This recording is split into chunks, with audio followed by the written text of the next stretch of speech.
عرب کے قبیلے میں ایک غیر مسلم شادی شدہ عورت رہا کرتی تھی۔ اس کا شوہر بہت بڑا بزنس مین تھا۔ ایک مرتبہ اس نے سنا کہ ملک عرب یعنی مکہ میں اللہ کی آخری نبی جو اللہ کے محبوب نبی ہیں ان پر ایک سورت نازل ہوئی ہے جس کا نام ہے سورۃ الفاتحہ، جس میں ہر بیماری سے شفا موجود ہے۔ وہ جس پر بھی دم کی جاتی ہے یا پڑھ کر پھونکی جاتی ہے وہ انسان اچھا ہو جاتا ہے، یہاں تک کہ اس میں بے شمار برکات۔ اس میں اب عقیدے کی بات ہے، مسلم ہو یا غیر مسلم، اللہ پاک جس کے دل میں ایمان کی روشنی ڈالنا چاہے، اللہ کی قدرت کا تو آپ سب کو اندازہ ہوگا۔ اب کسی شخص سے اس سورت نے سورہ فاتحہ سیکھ لی، پھر جب اس نے سورہ فاتحہ کا ترجمہ پڑھا تو اس کی آنکھوں میں آنسو آ گئے۔ وہ جب بھی سورۃ فاتحہ پڑھتی تھی اللہ تعالیٰ کے اس کے بگڑے ہوئے کام سنوار دیتا تھا۔ ایک دن اس کے بیٹے کو ایک خطرناک زہریلے بچھو نے کاٹ لیا۔ بڑے بڑے حکیموں طبیبوں کو بلوایا گیا، سب نے یہ کہہ کر جان چھڑوا لی کہ اس بچھو کا زہر بہت خطرناک ہے، اس بچے کا ہم کچھ نہیں کر سکتے، تمہارا یہ بچہ بس کچھ ہی دیر کا مہمان ہے۔ ماں کا رو رو کر برا حال تھا اور شوہر اپنے خداؤں کی عبادت کر رہا تھا، ان سے مدد مانگ رہا تھا۔ پھر جب کوئی حل نہیں نکلا تو اس عورت کو یاد آیا کہ سورۃ فاتحہ کے بارے میں اس نے پڑھا ہے کہ اس میں ہر بیماری سے شفا ہے۔ اس کے دل میں خیال آیا کہ اگر میں اسے پڑھ کر اپنے بچے پر دم کروں تو کیا میرا بچہ ٹھیک ہو جائے گا، کیونکہ اللہ تعالیٰ نے اس عورت کو ایمان کی طرف لانا تھا، اس کے دل میں اسلام کی محبت مزید پیدا کرنی تھی، تو اس کی زبان میں تاثیر دے دی۔ جب اس نے سورہ فاتحہ کو پڑھ کر اس جگہ پر دم کیا جہاں بچھو نے کاٹا تو اس کا لڑکا اٹھ کر بیٹھ گیا، اور جب اس نے سورہ فاتحہ کو پانی پر دم کر کے پلایا تو وہ اٹھ کر ایسے کھڑا ہو گیا جیسے کسی بچھو نے کبھی کاٹا ہی نہیں تھا۔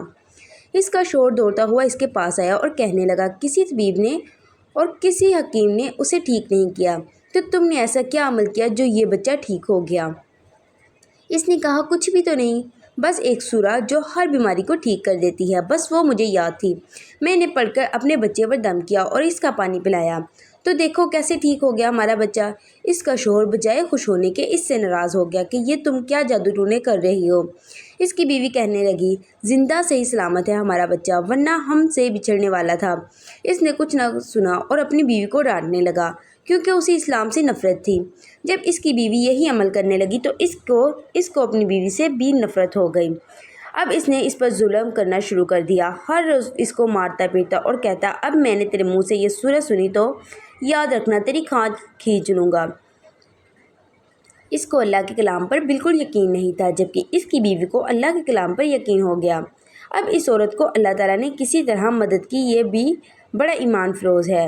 اس عورت کا شوہر جب گھر سے کام کرنے کے لیے نکلتے وقت جب اس نے اپنا جوتا پہنا تو اس میں وہی بچھو موجود تھا جس نے اس کے بیٹے کو کاٹا تھا۔ اس کے ڈنگ سے وہ بچہ تو بچ گیا مگر خود نہ بچ سکا، کیونکہ جب بچھو نے اس کو کاٹا تو زہر پورے جسم میں پھیل گیا اور تڑپ تڑپ کر وہیں دم توڑ گیا۔ خاندان میں یہ خبر پہنچی تو کہرام مچ گیا۔ اب شوہر دنیا سے جا چکا تھا۔ شوہر کے مرتے ہی اس کے گھر میں تو نوبت فاقوں تک آ گئی۔ وہ عورت قرض دار ہو کر رہ گئی، وہ بہت پریشان تھی۔ دل میں پھر وہی بات آئی کہ سورہ فاتحہ کا ورد کرتی ہوں، کیا پتہ میری پریشانیاں بھی دور ہو جائیں۔ پھر وہ زور زور سے سورہ فاتحہ پڑھنے لگی، چلتے پھرتے اٹھتے بیٹھتے سورہ فاتحہ کا ورد کر رہی تھی اور اتنے اعتماد اور یقین سے پڑھ رہی تھی جس کا کوئی حساب ہی نہیں تھا۔ جب کوئی بندہ اللہ تعالیٰ سے امید لگاتا ہے تو اللہ تعالیٰ اپنے بندوں کو دعاؤں کو رد نہیں کرتا۔ پھر یوں ہوا کہ 7 دن کے اندر اندر اس کو خوشخبری مل گئی کہ اس کا کاروبار سنبھالنے کے لیے اس کا شوہر کا دوست آ گیا ہے۔ جب دوست کو خبر ملی کہ دوست کی بیوہ کا کوئی سہارا نہیں ہے تو وہ اس بیوہ کے پاس آیا اور کہنے لگا، آپ فکر نہ کریے، وہ میرے بھائی کی طرح تھا، میں آپ کی مدد کروں گا اور جو بھی پریشانیاں وہ سب دور ہو جائیں گی۔ پھر اس شخص نے اس عورت کا سہارا بن کر اس کا پورا کاروبار سنبھال لیا۔ پھر دھیرے دھیرے جیسی زندگی پہلے تھی ویسے ہی ہو گئی۔ اس کے شوہر کے دوست نے اس عورت کو سورہ فاتحہ پڑھتے ہوئے سن لیا۔ اس نے پوچھا کہ آپ کیا پڑھ رہی ہیں، کیا یہ کوئی منتر ہے جس سے بہت فائدہ ہوتا ہے، مجھے بھی سکھائیے۔ اس پر وہ عورت کہنے لگی، یہ کوئی منتر نہیں ہے بلکہ مسلمانوں کی مقدس کتاب قرآن مجید جو ان کے پیغمبر پر نازل ہوئی ہے، یہ اس میں سے ایک سورت ہے جس کا نام سورہ فاتحہ ہے۔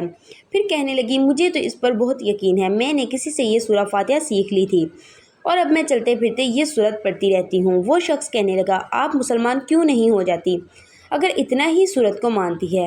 وہ مزید کہنے لگا کہ ایک سورت کی اتنی تاثیر ہے تو پورے قرآن کی کتنی تاثیر ہوگی۔